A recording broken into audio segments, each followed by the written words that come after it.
நான் என்னால் முடிஞ்ச சின்ன சின்ன சமூக வேலைகளும் பண்ணிகிட்ருக்கேன். பெரிய அளவில் இல்லைன்னா கூட தெருவில் குப்பைகள் போடக்கூடாது அப்படிங்கிற மாதிரி, சிறு பிள்ளைகள் வந்து பிளாஸ்டிக் யூஸ் பண்ணக்கூடாது, பேக்கெட் ஃபுட்ஸு சாப்பிடக்கூடாது, தினமும் ஸ்கூல் போயே ஆகணும், டெய்லி குளிக்கணும், முக்கியமாக சின்ன பிள்ளைகளுக்கு கெட்ட வார்த்தை பேசக்கூடாது. இங்கெல்லாம் வந்து சகஜமாக இருக்கும். வட சென்னையிலலாம் பார்க்க ரொம்ப டீசெண்டாக தான் இருப்போம். ஆனால் பார்த்தீங்கன்னா கடான்னு ஒரு ஒரிஜினல் மெட்ராஸ் பாஷை எங்களுக்கு வந்துடும். அதையெல்லாம் கொஞ்சம் மாற்றியிருக்கேன். இது மாற்றியிருக்கேன் அப்படிங்கிறது வந்து பெரியவங்க கிட்ட போய் மாற்றலை, சின்ன சின்ன பிள்ளைகிட்ட அவங்கக்கிட்டேருந்து ஆரம்பித்து அது எனக்கு பெரிய சாட்டிஸ்ஃபை. நான் கண்டெய்னரில் சாதிச்சிருக்கேன் அப்படின்னு யார் வெளியில் சொன்னாலும், பத்திரிகை நல்லா நடத்திட்டு இருக்கேன் அப்படின்னாலும், இதையெல்லாம் தாண்டி வந்து சமூக வேலைகள் பண்ணுறதுல தான். இது எல்லாத்துக்கும் எப்படி நேரம் என்னை பார்த்து எல்லோரும் கேட்குறது, எப்படி எல்லாத்துக்கும் டைம் செட் பண்ணிக்கிற அப்படிங்கிற மாதிரி கேட்குறது, அது டைம் மேனேஜ்மெண்ட்டு தான். அது ரொம்ப பிஸியாக இருக்கிறவங்க, நிறைய துறைகளில் இருக்கிறவங்க வந்து தானாக வந்துடும். அது இன்றைக்கி திங்கக்கிழமைனா இந்த வேலை இந்த டைமில் பண்ணணும், செவ்வாய்க்கிழமைனா இந்த ஒர்க்குக்கு இதை அலாட் பண்ணிக்கணும் அப்படின்னு ஒரு கிழமைக்கு ஒரு வேலை அப்படின்னு வச்சிட்டு இருந்தாங்கன்னா கண்டிப்பாக பண்ண முடியும். ரெண்டாவது வந்து நம்ம ஒரு வேலை செய்கிறோம் அப்படின்னா அதை தெரிஞ்சுக்கிட்டு பண்ணால் இன்னும் கொஞ்சம் நம்மளுக்கு நல்லது. அனுபவத்தோடு பண்ணினோன்னா, இப்போ அனுபவமே இல்லாத ஒரு வேலையை கொடுத்திங்கன்னா 1 ஹவரில் செய்கிறாங்கன்னு வச்சுக்கோங்க. அந்த வேலையை கற்றுட்டு கொஞ்சம் அனுபவம் இருந்துச்சுன்னா 1/2 மணி நேரத்தில் பண்ணுவாங்க. நான் அப்படி தான். ஒரு வேலைக்கு போகணுன்னா அதை ஃபஸ்ட்டு நல்லா கலெக்ட் பண்ணிட்டு நல்லா தெரிஞ்சுக்கிட்டு அதுக்கப்புறம் ஆரம்பிப்பேன். அதனால் எனக்கு டைம் நான் வந்து பக்காவாக மேனேஜ் பண்ணுறேன். இதுக்கு முக்கியமாக வீட்டு ஒத்துழைப்பும் வேணும். வீட்டில் என்னை ரொம்பலாம் படுத்த மாட்டாங்க. இந்த வேலை செய்யணும், அந்த வேலை செய்யணும், சமைக்கணும் அப்படிலாம் கிடையாது. என்னுடைய நேரங்களில் நான் பங்கிட்டுக்கிட்டேன் எந்தெந்த வேலை என்னங்கிறது மாதிரி. நான் வந்து பாவேர் மலரில் வந்து 4 இயர்ஸாக ஒர்க் பண்ணுறேன். மேடம் கிட்ட வந்து நான் இன்ஸ்பயர் ஆன விஷயம்னு பார்த்தீங்கன்னா, அவங்க வந்து கண்டெய்னர் பிஸ்னஸும் பண்ணுறாங்க, ப்ளஸ் பாவேர் மலர் பண்ணுறாங்க, மற்ற பேப்பர்ஸ்க்கும் எழுதி கொடுக்குறாங்க. அதில் வந்து நிறைய வெளியில் போய் காலேஜ், ஸ்கூல் அந்த மாதிரி நிறைய விஷயம் பேசுகிறாங்க, மேடை பேச்சுகள், அப்புறம் சோஷியல் ஒர்க் நிறையா பண்ணுறாங்க. அது எல்லா வேலையும் அவங்க ஒரே ஆளாக பண்ணுறாங்க. ஸோ அந்த டைம் மேனேஜ்மெண்ட் வந்து அவங்கக்கிட்ட கொஞ்சம் பக்காவாக இருக்கும், ஒர்க்கும் அதே சமயத்தில் நீட்னஸாக இருக்கும். அதுதான் அவங்கக்கிட்டேருந்து எனக்கு ரொம்ப பிடிச்ச விஷயம். இதில் அடுத்த கட்டமாக நான் பண்ணுறது வந்து இந்த சின்ன பிள்ளைகளுக்கு வந்து நான் பார்த்தீங்கன்னா அப்பப்போ யாரையாவது கூப்பிட்டு வந்து பேச சொல்வேன். எங்கள் ஏரியாவில் இருக்க இன்ஸ்பெக்டரை வர சொல்லி பேசுவேன். முக்கியமாக எங்கள் பகுதியில் வந்து இந்த காத்தாடி விடுற பிரச்சனை பெரிய பிரச்சனை. வருஷம் யாராவது 2 பிள்ளைகள் இறந்துருவாங்க. ரோட்டில் பட்டம் பிடிக்க போகிறேன்னு சொல்லிட்டு வண்டியில் விழுறது, ரயில்வே ட்ராக்கில் போட்டு அந்த ஷாக் அடித்து சாகிறது, இப்படி அடிக்கடி நடக்கும். அதுக்கு நான் என்ன பண்ணினா தனியாளாக தான் ஸ்டேஷனில் போய் பேசி இன்ஸ்பெக்டரை வர சொல்லி, அப்புறம் இது மாதிரி யாராவது பட்டம் விற்றாலோ வாங்கினாலோ நாங்கள் அவங்கள அரெஸ்ட் பண்ணுறோம், ஜெயிலில் போட்டுருவோங்கிறது பெரியவங்களுக்கு நாங்கள் சொல்லலை. சின்ன பிள்ளைகள் எல்லாரையுமே என்னுடைய வீட்டுக்கு வர வச்சு கிட்டத்தட்ட ஒரு 100 பிள்ளைகளை வர வச்சோம். தண்டையார்பேட்டை இந்த திருவெட்டியூர் சுற்றி இருக்கிற பிள்ளைகளை உட்கார வச்சு இன்ஸ்பெக்டரை வச்சு பேச சொன்னோம். அதுக்கப்புறம் போன வருஷம் இந்த வருஷம்லாம் எங்கள் பகுதியில் அந்த எங்கள் வாசலில் இருக்கிற பிள்ளைகள் யாருமே பட்டம் விடுறதில்ல. இது ஒரு எடுத்துக்காட்டுக்கு சொல்கிறேன். இதுக்கு பேரண்ட்ஸ் யாருமே அப்போஸ் பண்ணுறதில்ல, அவங்க செஞ்சால் அப்படி. பட் இது வந்து ஓவர் நைட்டில் வரல. 16 வருஷமாக பண்ணிகிட்டு இருக்கேன். பிள்ளைகளை கூப்பிடுறது, கொடியேற்றுறது, காந்தி பிறந்தநாளுக்கு, நவம்பர் 14th பிள்ளைகள் தினத்துக்கு, இப்படி நீங்கள் பண்ணணும். எதுவுமே வந்து நம்ம இப்படி நினச்ச உடனே அடுத்த நாளே பழிக்குங்கிறது திட்டம் தானே.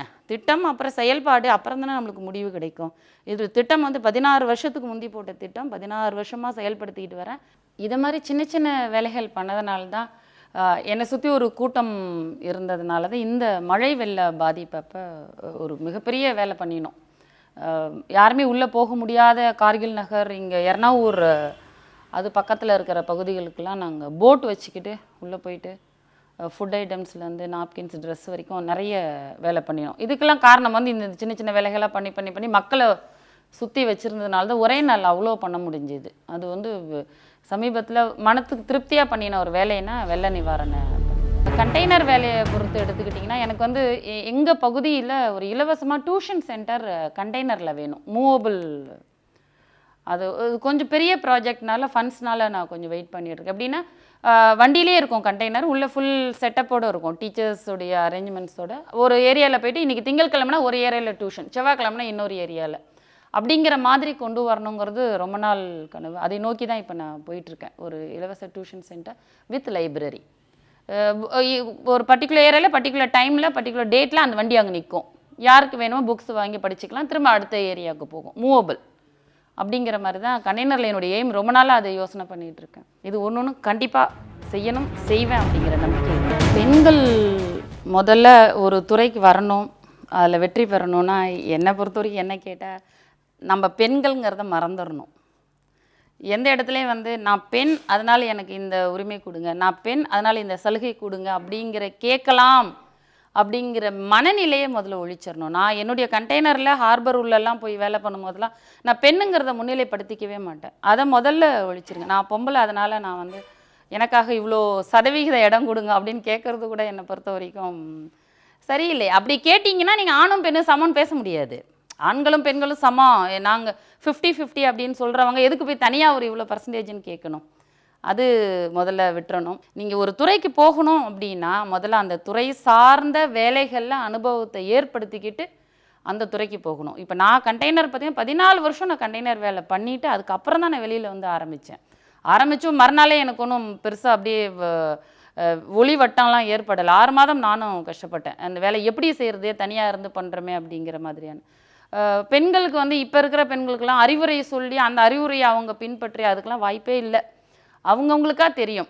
ஊடகங்களில் நிறைய விஷயங்கள் வருது, செய்தித்தாள்களில் பார்க்குறீங்க, உங்கள் அக்கம் பக்கத்தில் நடக்கிற விஷயங்கள் எல்லா விஷயங்களையும் பெண் நிறைய பாதிக்கப்படுறாங்க. அந்த பாதிப்பு நம்மளுக்கு வராமல் இருக்கிறதுக்கு நம்ம பாதிப்பு ஏற்பட்டதுக்கப்புறம் அதுக்கான வழிமுறைகளை தேடுறதை விட அந்த பாதிப்பு நம்மளுக்கு வராத அளவிற்கு முன்னாடியே நம்ம நடந்துக்கணும். அதுக்கேற்ற படிப்பு இருக்குது, வசதிகள் இருக்குது, வாய்ப்பு நம்ம கையில் நிறைய இருக்குது.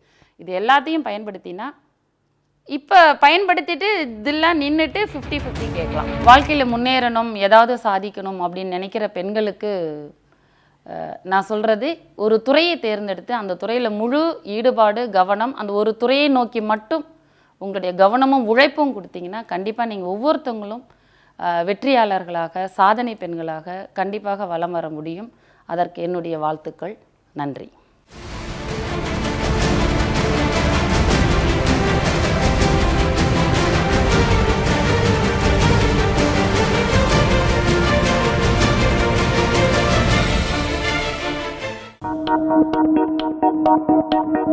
Thank you.